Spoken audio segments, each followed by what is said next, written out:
Hey yo yo yo! Salut les turfeuses! Salut les turfeurs! Bienvenue pour un nouveau pronostic de Benoît Requin! Merci pour vos likes, pour vos commentaires. N'hésitez pas à vous abonner pour recevoir tous mes pronostics tous les jours. Ok, place au pronostic du Quintet du mercredi 9 octobre. Direction Lyon-Paris pour le prix de Vendée. 3 attelés, 2850 mètres, 16 partants, réunion 1, course 1. Le proverbe du jour, il ne faut pas réveiller le chat qui dort. Petit retour sur le Quintet du mardi 8 octobre. Dans mon pronostic, je vous ai donné le tiercé. Ça fait plaisir, il y a des résultats, on continue comme ça. J'ai pris le tiercé dans le désordre, le ticket m'a rapporté 118 €, ça fait toujours plaisir. Je vous montre le ticket pour rigoler, histoire de, allez hop, bim bam boum. Un petit tiercé comme ça fait plaisir. Allez hop, 118 €, il m'a fait celui-là. Bon allez, c'est parti, on commence.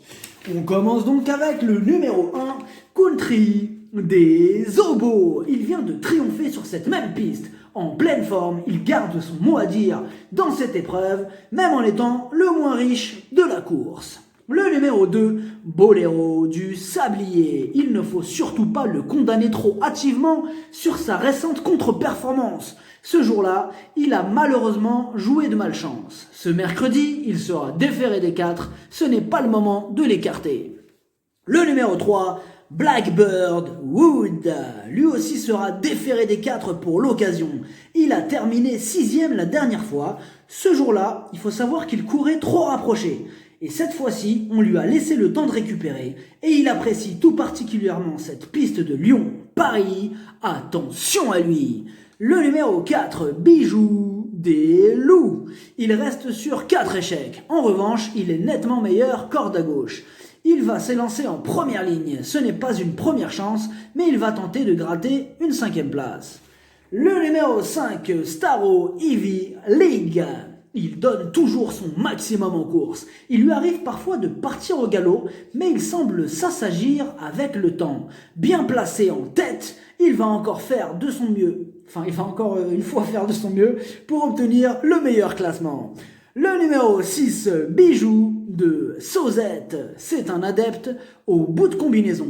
Cette fois-ci, il a le privilège de partir en tête et il possède la qualité de prendre d'excellents démarrages. Ce sera clairement un atout sur cette piste. Une chose est sûre, il ne faut surtout pas le rayer. Dans un champ réduit ou en bout de combinaison, il a sa place.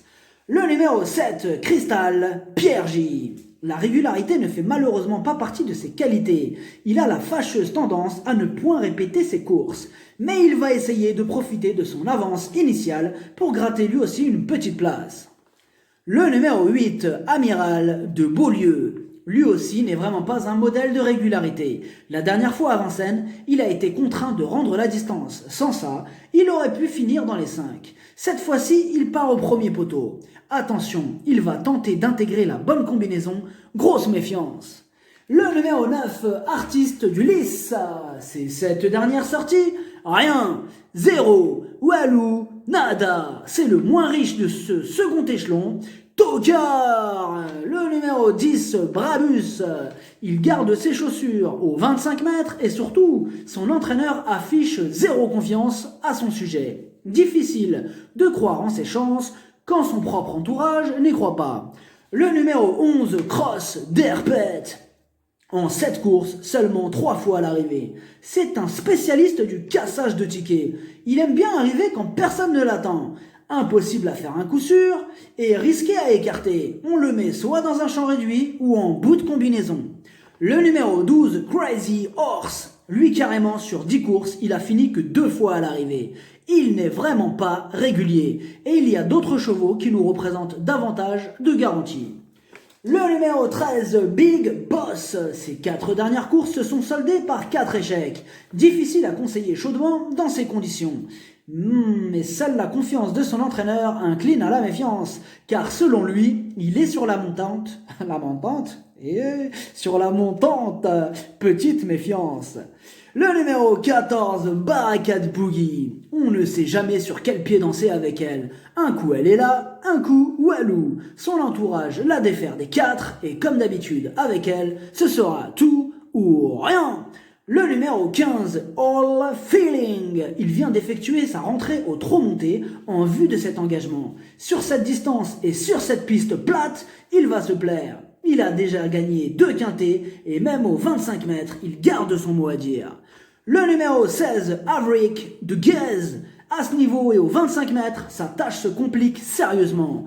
Il vise un petit réclamé en région parisienne et on peut penser que cette course ne va lui servir qu'à l'affûter. Ce serait vraiment une surprise de le voir à l'arrivée, outsider. Le pronostic, ça donne 15, As, 3, 5, 2, 11, 14, 6, cheval de complément le 8, si jamais il y a un autre en partant et ça peut arriver, le 7. Merci d'avoir suivi cette vidéo. N'hésitez pas à vous abonner pour recevoir tous mes pronostics. Tous les jours, les jeux d'argent sont dangereux, à consommer avec modération. Bonne chance, chopez-le moi! Ciao!